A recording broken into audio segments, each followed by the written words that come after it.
what's the importance of talking about this, of amplifying awareness with mental health from your point of view? Oh, it's massive. From a player's point of view, there's so many different pressures, that a player experiences. Both internally at the club, from media, family, friends, and you have to be able to have a space and a network that you can talk to, talk about any problems you might have, because you're under the microscope all the time. So you've got to make sure, your mindset's and you're in the right frame of mind to not only perform well on the weekend, but turning up each and every day, because your performance on the weekend is linked to how you train each and every day. And if you're 5-10% off because your mindset's not there, you're not in the right mind frame, then that's going to really affect your performance on the field. And I think as a player and as a senior player now, I think every player has a role in trying to help others in your team as well. It's not only about speaking up when you have problems, but trying to see little signs of other players and ask if they're doing okay, because particularly younger players or guys who still might not be comfortable with speaking up if they have any issues, being able to just let them know you are there to talk to them, you're there for a support network, can be the difference between them opening up or them bottling it in and, it just sort of going on for a longer period. And have you noticed an evolution? It might not have been that long ago where if you were saying, I'm not feeling that good, it might have been like, well, what do you want about? That's not tough.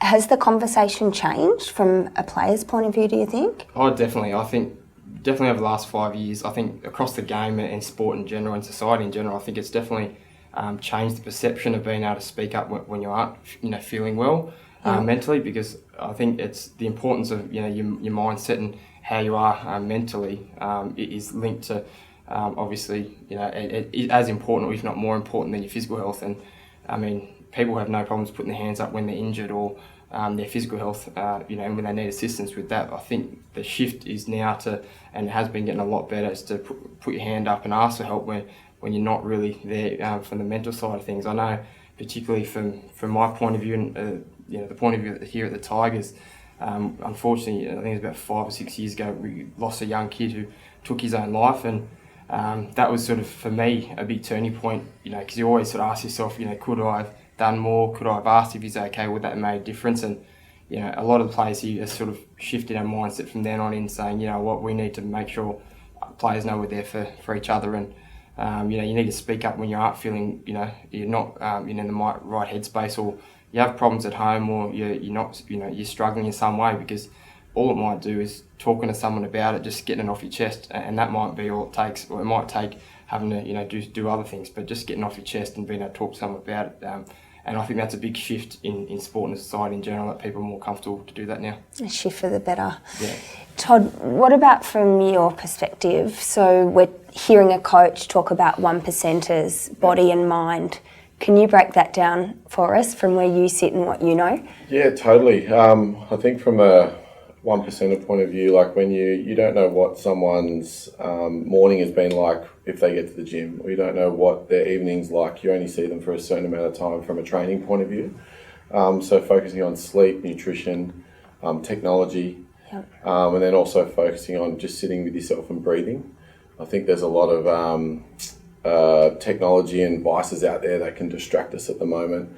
And just looking at the real simple things like getting enough sleep, so 7 to 8 hours a night, getting enough water, so minimum 2 to 3 litres a day, looking at talking and having a conversation with someone rather than not, direct messaging or on Messenger or on any sort of social media channel.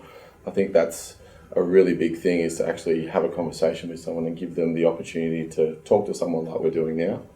And then look at your nutrition as well, so eating wholesome foods and sort of not looking at processed foods and sugary foods. I think those little 1%ers is everything that we can all control. And it comes from, the way you're brought up, and hopefully the way that you're educated through the school system as well, to look at, really enhancing those 1%ers. Grant, what about from where you sit? How powerful is sport as a medium and a platform to have what is like a really seriously important societal conversation? Yeah, look, I think the sporting codes and leadership like we've been getting from West Tigers is just worth so much, because, you can have doctory types like me telling you should do this or you should do that, but to get the leadership from people in the club that really resonates with people out there. And we've seen a huge change in attitudes. You know, one of the tough things I think for, you know, young guys, we're expecting them to be courageous and, you know, get out there and give everything to the game. But at the same time, you know, there's a sort of a message, oh, well, if you say you're having a mental health issue, is that a weakness? Or, you know, can we trust you? What does that mean? And so we call this stigma, and I think that that's really been changing, particularly over the last 5 or 10 years. And part of that is leadership from the clubs like this. Michael, a lot of focus, I think, naturally from the media and fans is on players, how they behave, how they perform. But we know too that like coaches are under enormous stress. Can you give us a bit of an insight like into your life and mind and body and the things that you do, techniques that you've learnt that become part of your mental health routines and mental health checks? I've done a lot in this space.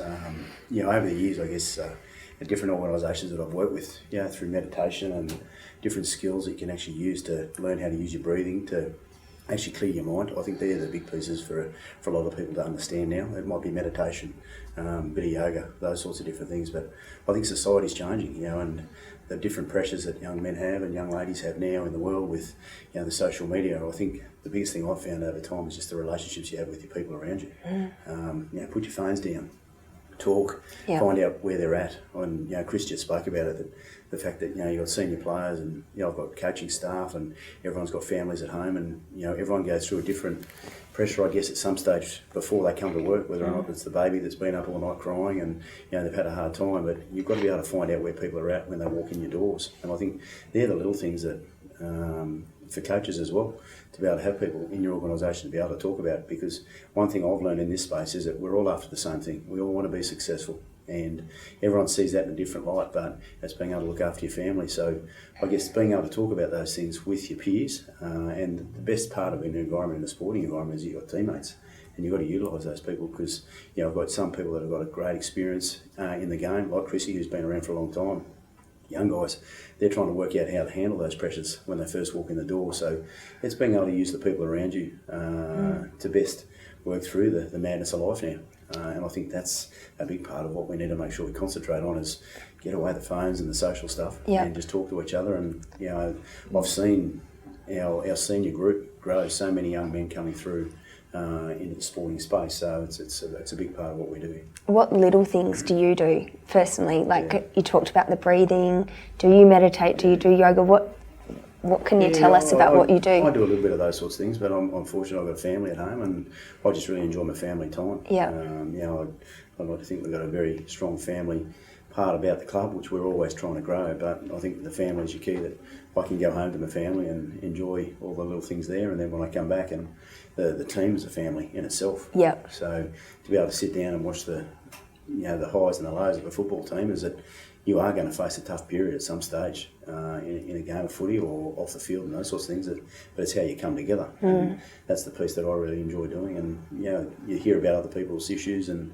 you know, I guess you use those sometimes to make sure that you understand what you actually have. Yeah. We're pretty fortunate.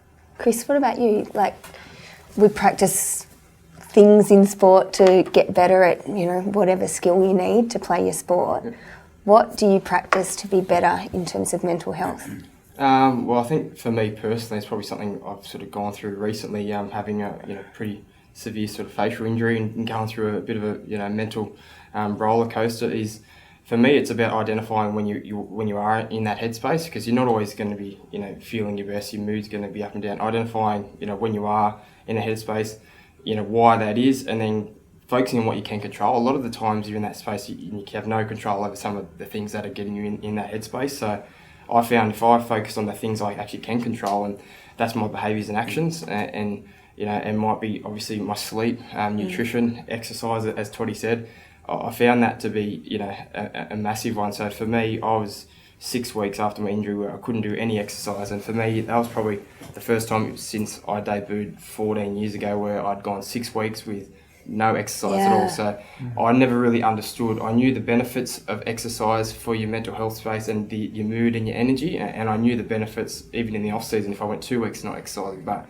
having that period where I couldn't do anything at all, 6 weeks of surgeons saying nothing, I really saw how much exercise can help you the benefits, because that was obviously going through a lot of other things, but not being able to exercise and have the energy that exercise can provide you really made me realise how beneficial that was. So I had to find other, in those 6 weeks, I had to find other avenues to be able to get myself and my mindset right. So for me, it was about the things I can control, and that's spending time with family, being a good husband, being a good father to my young daughter, and trying to set an example for them. And just those little things, the 1%, as Toddy mentioned, that you can do, that you have control over, and you can constantly do, because as I said, there's plenty of things that you have no control over, which are going to the pressures that are going to continually try to bring you down. So for me, that's what I try to always relate back to. What can I do that I can control? What can I do that I can control? And it's those behaviours and actions. Are there any practices that you have? Like, do you meditate? Is it like about mindfulness, about visualisation, breathing? Yeah, a lot of all that. So particularly when I am back now playing, and for a long time now, visualisation I think is a big part of performance. The more you visualise your performance and how you're going to perform on the field, it just becomes second nature once you get out there. Definitely, I find meditation very useful if I feel very stressed at night and I'm overthinking, and my personality is one that tends to overthink things and always analysing things, so to get my mind to stop racing so I can get to sleep, I find that very useful. And again, going through this tough period, I found when I was down, just getting things out, whether that's speaking to my support network, whether that's close family, friends, my teammates, or even if it's just writing down what I'm feeling at the time, I can get it out and move on with it. I found that really very, very useful for me. Having that, being able to get it down, and if that didn't work, again, speaking to my family, friends, and particularly my teammates, I found that helped so much, because while they weren't going through the same injury that I was going through, they'd been through similar injuries and similar pressures. They understood the environment, so just having them as support really helped me be able to overcome those things and come back. Todd, I hope you like some of what you're hearing here. Yeah, totally. How important is it to switch off? Because just listening to these guys, you could be obsessed to the point of just never sleeping. You need to watch opposition, whatever, stress about your performance, your nutrition. Yeah. What about that moment every day when we just need to go, forget all that and switch off? Like, what do you recommend and almost counsel people to do? Both the boys talked about meditation, and that's something that I've brought into my practice as well. So just from a daily life, so 20 minutes in the morning, 20 minutes in the afternoon. Naturally, our bodies get a serotonin dip at 3 p.m. most days, and when we wake up, it's a nice way to start the day. But just learning to sit with yourself and understand, what's happened in that past day or what's about to come on board, and just put that aside and just focus on yourself and focus on your breath. That's a really nice way to push all the problems aside that may not need to be answered straight away. And it also gives you a nice way to focus on anything that's coming up that really needs your attention. So I think it's really important to, sit with yourself and just not get caught up in everything that you need to get caught up in, because you find yourself probably doing 10% of a million different things and not doing 100% of something really well. So for me, it's meditation. I've been doing that a lot, and just trying to get outdoors with my training, whether it's cold or hot, or doesn't matter what the weather is doing at that time. It's just always a good thing to get in touch with nature and sort of get out and do that. So they're the two things I've sort of really looked at in the past sort of 18 months to 2 years to improve it. Can meditation make athletes better? Coaches better? Well, we certainly know there's quite a lot of research now done on meditation, and it's very popular. And we at BeyondBlue actually review all the different treatments. We have a guide called Treatments That Work, because there's lots of different things you can do. And there's certainly evidence that meditation can help with stress management and even some of the mental health conditions like anxiety and depression. So, a lot of good things about it. Also good for physical health. Helps blood pressure, really is very good at just sort of revving your body down. And these guys are all pushing really hard. The other thing that I thought was really interesting is, and some of the guys having a listen, elite players, these guys at the top of the game, there's a lot of psychology going on. Like, it doesn't just happen, it's not all physical. There's a lot of sort of understanding your own mind and knowing what your little warning signs are and knowing what works for you. Tell us, while we're with you, Grant, like we've heard a bit about Chris's insight with the really direct experience here at the West Tigers. What are signs that we can look out for? Sometimes we're just almost hit blind when someone's in a really bad way. What can we look out for and do? This is a really sensitive issue, obviously. Suicide, unfortunately, is still pretty common in Australia, you know, more than the road toll. Mainly men, a lot of young men. So, you know, we take it really seriously, and it's a bit of a balance, right? Because we're not asking people, the public out there, to be psychologists and to take responsibility for everyone, which they can't, you know. But on the other hand, there are things that you can do. There are signs that you can look out for. So if you notice one of your colleagues or your friends or one of your players is not being themselves, you know, like they might be withdrawing or getting very aggro, not typical of them, or not sleeping. We haven't mentioned drug and alcohol, but that can obviously be, you know, a bit of a sign that the wheels are falling off. So all these sorts of things might be just a little red flag, hey, something's not right. The trick, though, is with fellas, how do you actually approach that? You walk up to someone, how you going? Yeah, good. That hasn't gone anywhere. So you got to pick your time, you know, preferably just one-on-one. With guys, often rather than face-to-face, it's while you're doing something. Might be going for a drive or doing a bit of, you know, muck around with the ball or whatever, and you sort of chat on the side. You might say something like, gee, you don't really seem like you're yourself lately, or you seem like something bothering you, or it's been a pretty tough week, hasn't it? You know, so just, you've got to use your common sense. And if they are concerned, if they do say, listen, yeah, I'm having a pretty hard time, say, look, there's a lot of help out there. Maybe go to BeyondBlue website. Maybe go to your GP. All the GPs in Australia can do a mental health plan now, and that will entitle you to go off and see a psychologist. So there's lots of options, including the 24-hour BeyondBlue phone line, which you can ring anytime.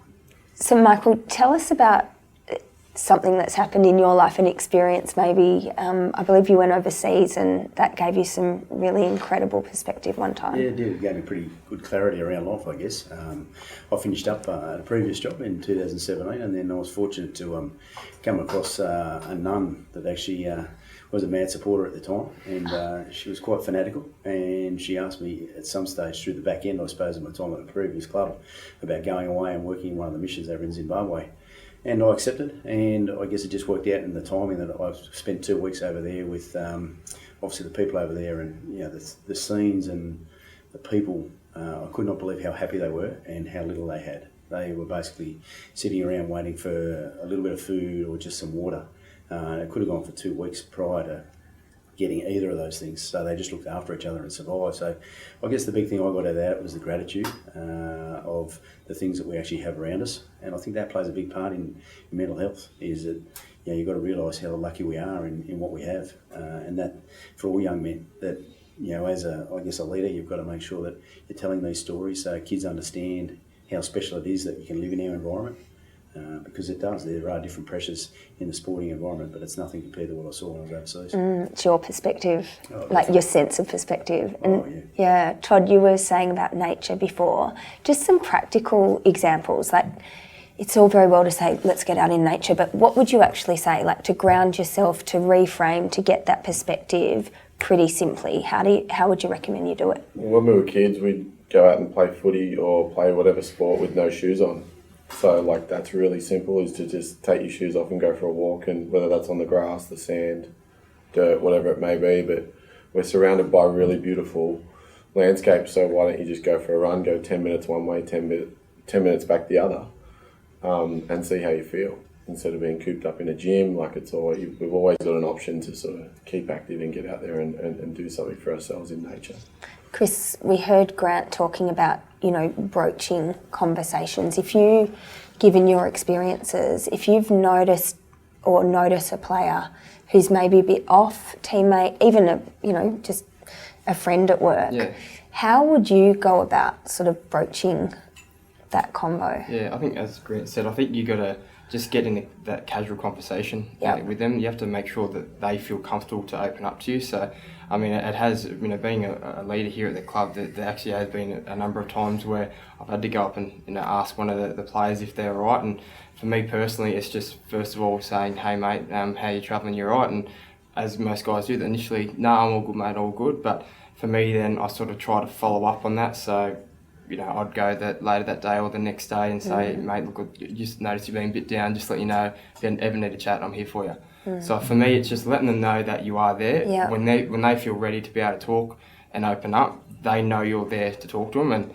And I've had experiences where players have not come to me and not spoken, but knowing I'm there. And other times when they actually have a day later or later that day comes that, "Oh, actually, mate, yeah, look, I'm struggling with this and that," and they're just talking to me about it. And if it's just a conversation they just want to have with me, it might just be just getting off their chest, or I've said, "Look, I think you should go speak to this person. They might be able to help you more, or it might be a specific problem that I can direct them, look, this is the person you've got to go speak to." So I think just letting them understand that you're there for them, you're not going to judge them, you're just there that they can feel they can talk to you at any stage. I think having them know that allows them to, I suppose, feel comfortable in talking to you if and when they're ready.